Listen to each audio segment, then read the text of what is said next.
Hello and good afternoon. Real quick, I'm going to read these emails and a few comments. I've been meaning to do this earlier, and I'm going to jump right in so that I can get to the next thing. But um, let me go ahead and jump on this real quick so that you all can hear what it is that individuals are seeing, dreaming, and sharing. Um, I want to try to do this maybe at least once a week, or at the most once every other week or so. Anyway, um, I've been battling with myself about sending this email for a few weeks now, and after watching about 15 hours of your videos, I feel like it's my duty to share these things with you. I'm not sure if you remember me and my family. Um,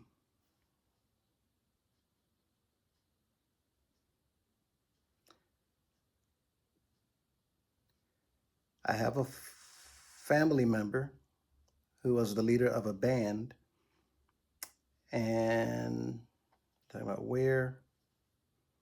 I remember you because you stood out to me. As a child, I thought you were very unique.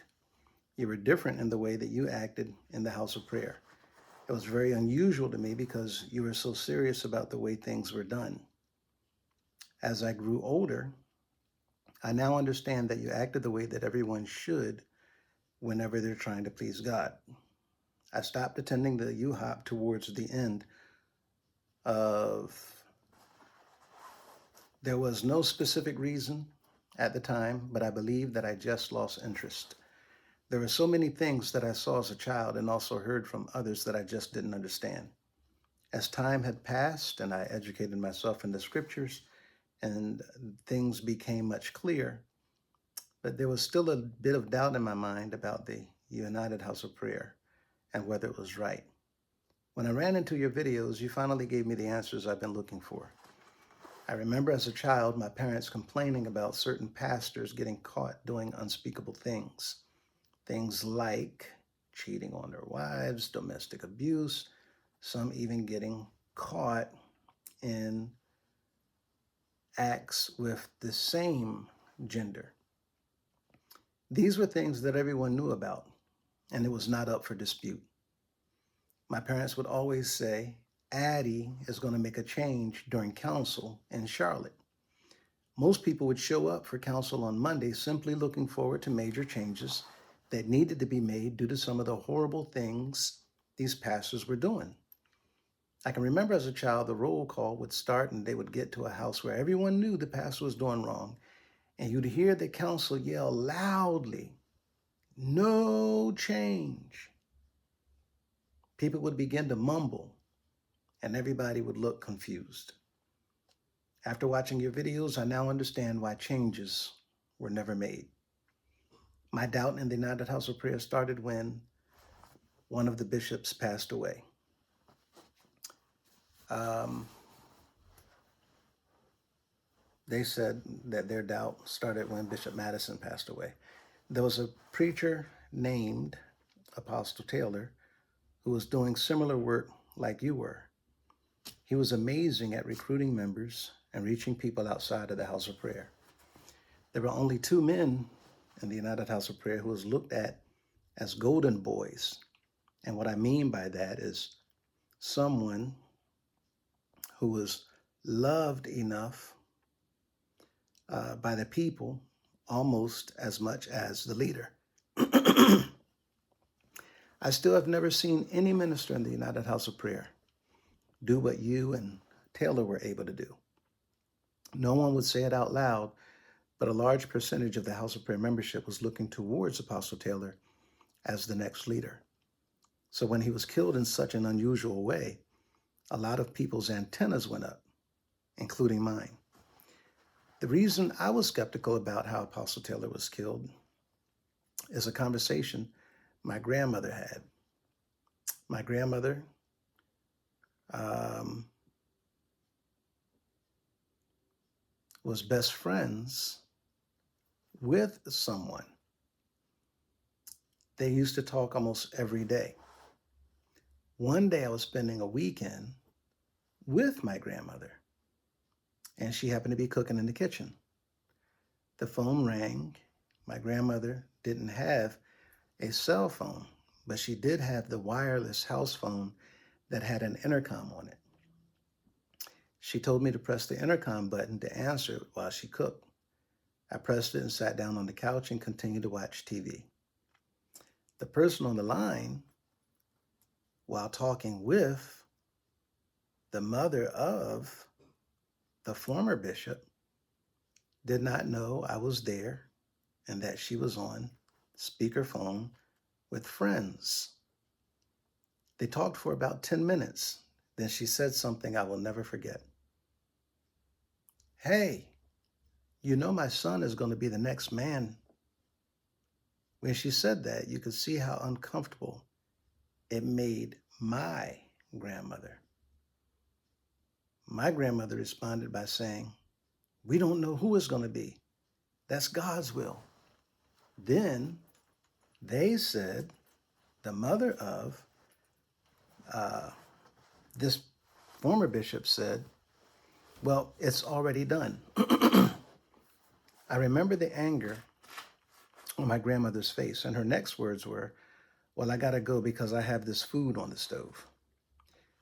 My grandmother sat down in her chair and started mumbling to herself, saying, she doesn't know that. We're not supposed to know who the next one is. This conversation happened long before that current bishop had passed.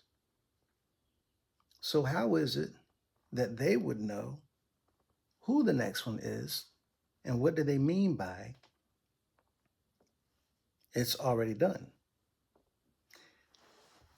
When the former bishop was elected, that's when I knew something was seriously wrong. It may sound like conspiracies, but I started asking myself questions like, what really happened to that apostle? Who's the person writing letters and making decisions when Bishop Madison had his mental decline? Was he manipulated into making the senior minister due to his mental decline? Did that bishop consciously know that he made that senior minister the senior minister? Was somebody else, Lady D, running the United House of Prayer during his mental decline? These are questions that ran through my mind. Towards the end, when Bishop Madison was no longer preaching, and they would just read his epistles as the sermon when he was in town, I remember he had a loud outburst in Baltimore when they read the epistle one time. His exact words were, I didn't write that. And the councilman told the band, go, go, go, go, go. I will never forget that. There are so many things that others saw and heard with their own ears and eyes, but most are simply afraid of the retaliation if they come forward. But the number one thing that showed me that the next man was not sent by God and that he was a liar is, I'm pulling up the next picture, that he was not sent by God and that he was a liar is what he said to another family member of mine. I had a separate family member pass a few months before that bishop passed. My mother called headquarters at Portal Drive seeking validation from the staff about my other family member. They told her that he didn't see enough of my family member When she told me this is almost made, when she told me what they told her, this is what almost made me hate the house of prayer. I watched my other family member turn down financial opportunities just to stay loyal to the United House of Prayer. As a young man, he would walk miles to get to the house of prayer. He gave his entire life to the house of prayer. At one point, he was on the top band in the organization. Towards the end of his life, he couldn't get out as often due to sickness. So, for me to hear that this so called prophet told my mother about my family member that they didn't see them enough, it made me lose any respect I had for that man. I have a family member that was warned when she became a maid as a young girl. Don't be caught alone with the bishop. He does things to maids. This was in the 70s, and even though these were only rumors, to hear you say that there are former maids from way back that have made claims of various types of abuse seems to line up with what was told to my family member as a young girl. I don't want to continue to ramble on, but there's just so much that can be said. But I did have a question. As you know, I used to play my horn, and it has always been something I love to do. My family member and others was a part of starting some of the shout bands. Without them, they would not have what they have today.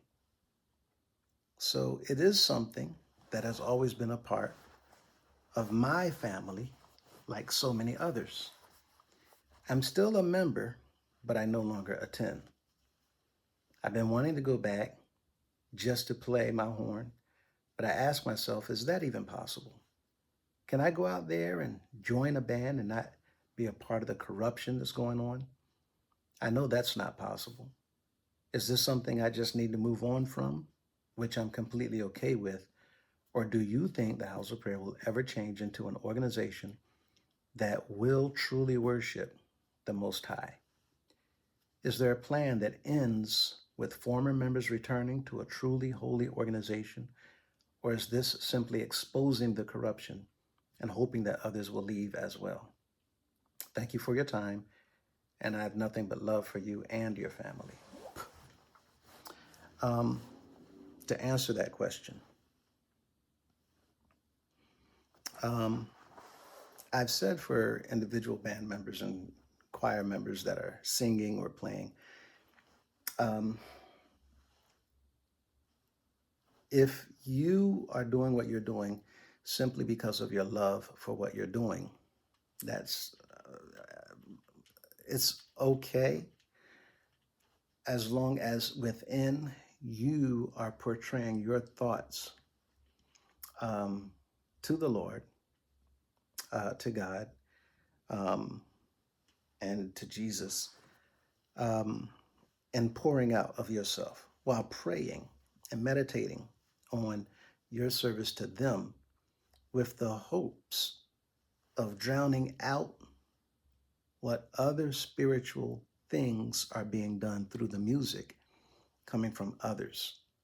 So, in a sense, you can assist in a spiritual battle in allowing your sound to erupt in glory to our Heavenly Father. and in praises to his begotten Son, and muffle and drown out this other sound where admiration, exaltation, praises are being given to Addie. People don't understand this is a very, very spiritual act that's taking place. With that said, um, for those who don't know and who are perhaps willing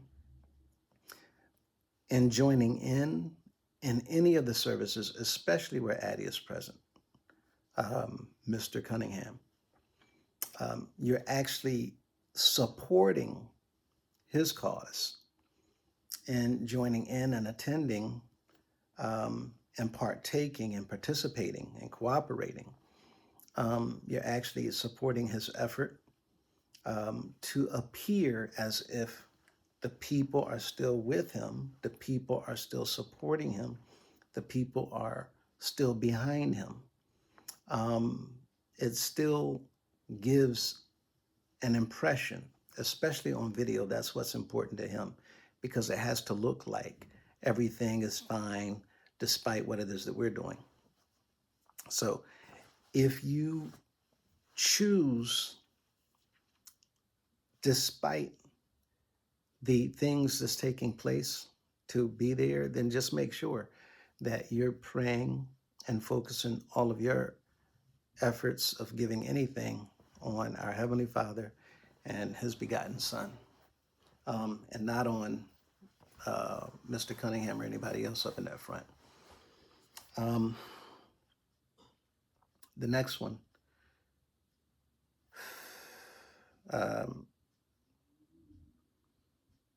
So excited to get a response from you.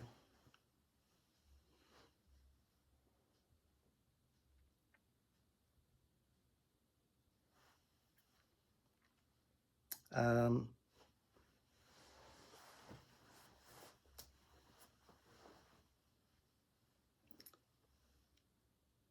I can say that my family member has seen your videos and he has nothing but praise when speaking of you. My other family member actually directed another family member to one of your videos pertaining to the Constitution. And he took out his Constitution and showed us that they changed things that most people didn't realize was actually changed. So this is actually confirmation of what I was saying before, how many of the members don't realize that the Constitution is being fixed, changed, manipulated all kinds of ways by the leaders, and the people don't know nothing about it. He said they actually pulled out their Constitution and showed them his Constitution, how they changed things that most people didn't realize was actually changed. I'm sure you know there was a certain elder that tried to put his name in the election against Mr. Cunningham. And they basically embarrassed him for trying to challenge Cunningham. This family member said that they did not know that they changed the Constitution to only pastors being qualified. He said that they had expressed to them that it was always any regular elder who had a letter was qualified to become the bishop if elected. They said that that is why he was so confused when they read the Constitution. They said that he said that he never heard before that they had to be qualified until they read it to him. But that would mean the Constitution had been changed. I would have never advised that person to go up there anyway, because I already understood that these elections were clearly predetermined before they take place. But in a way, I'm glad that that happened to that elder because it opened his eyes in a lot of current members' eyes to a lot of things I've been telling them and other people about for years. For the first time, even some of my own family, as well as other families, could see that others weren't lying, just like I wasn't lying about the things I heard and saw. They finally experienced certain things for themselves. We also discussed how horrible that missionary that you spoke of has been treated. It's almost like it's not about saving souls. It's only about raising money for the leader at the top. I was shocked to hear what happened with Saint Missionary Sudler. I was shocked to hear what happened with Saint Missionary Sudler because she was always known as a holy, upstanding saint. Even now, I can't understand how they could treat such an honorable woman in such a way. I have a greatly respected family member. They tell me that they believe God is using you to clean up.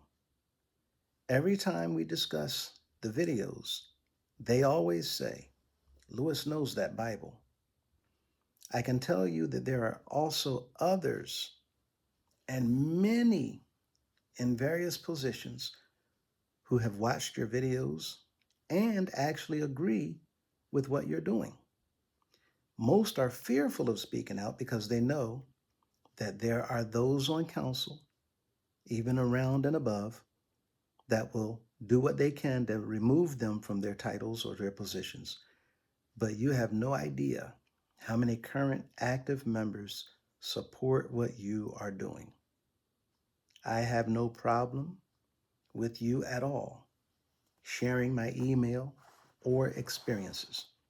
I feel like it's God's will that others hear former members' experiences, current members' experiences, past members' experiences, and maybe it will open their eyes to what's going on. Um,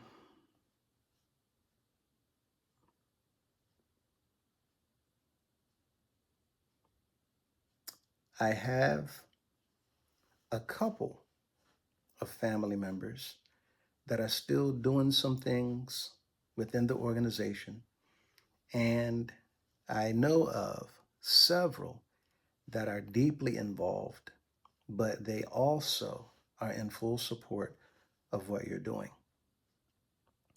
Um,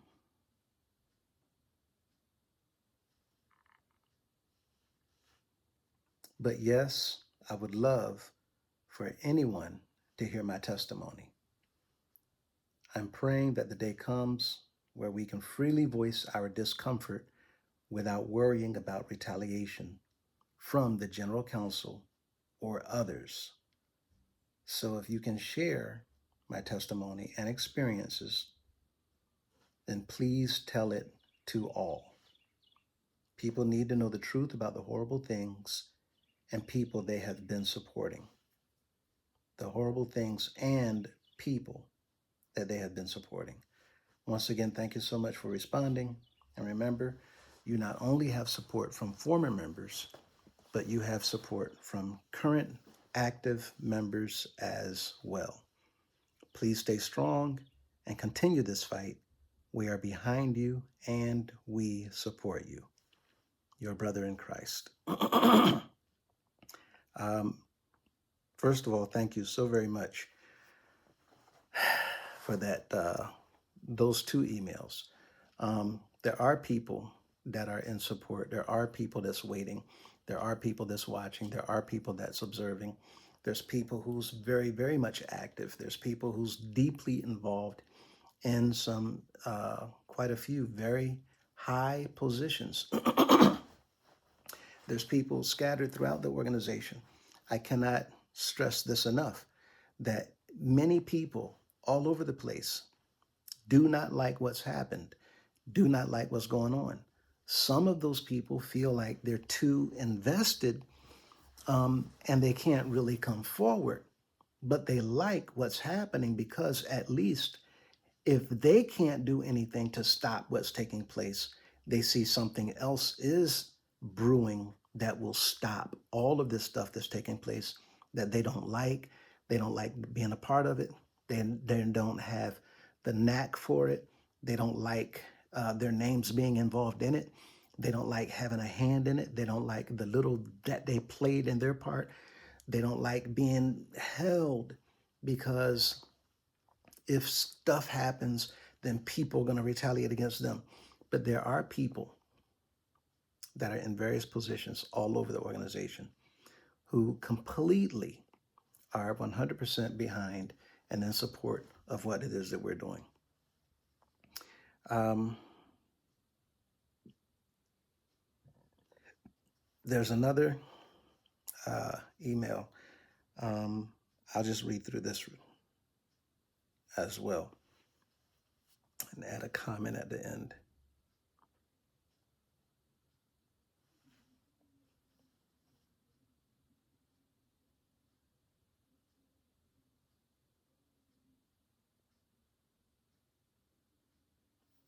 I'm looking at the time. I'm going to go ahead and close this out. And I'm going to come back and do another one with the next email and some comments. It's pretty long. But thank you for your time at the moment, and we'll see you in the next video.